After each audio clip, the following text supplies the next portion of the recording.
নমস্কার বন্ধুরা, শর্টকাট রান্নাবান্না চ্যানেলে তোমাদের সবাইকে স্বাগত জানাই। আজ তোমাদের সঙ্গে শেয়ার করব কুমড়ো ফুলের বড়া রেসিপি। আর কুমড়ো ফুলগুলো এইভাবে একবার ভেজে দেখবে, বেশ ভালো লাগে খেতে, আর তেমনি হয় মুচমুচে।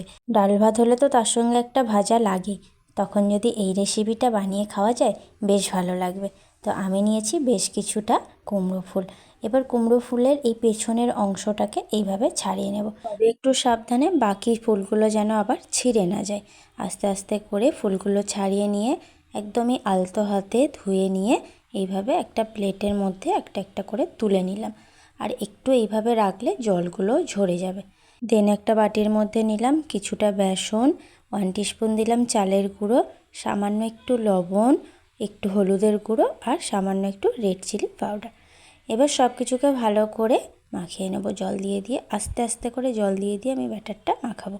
একসঙ্গে হরাস করে জল ঢেলে দেওয়ার কোনো দরকার নেই, অল্প অল্প করে জল দিয়ে দিয়ে রেডি করবে। আর অবশ্যই একটু চালের গুঁড়ো দেবে, তাহলে কিন্তু ব্যাটারটা বেশ ভালো হয়।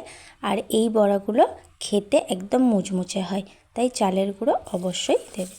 এবারে একটা একটা করে নিয়ে এইভাবে বেসনের মধ্যে চুবিয়ে একদম ছাঁকার তেলে দিয়ে দিতে হবে। এপিট ওপিট লাল লাল করে ভেজে নেব। 2 দিক লাল হয়ে গেলে তেল ঝরিয়ে তুলে নেব। এইভাবে বাকি সবগুলোকেও ভেজে নেব। তো এই ছিল আজকের রেসিপি। কেমন লাগলো অবশ্যই কিন্তু কমেন্টে জানিও। আজ তবে আসি, দেখা হচ্ছে নতুন একটা রেসিপি নিয়ে। Bye bye.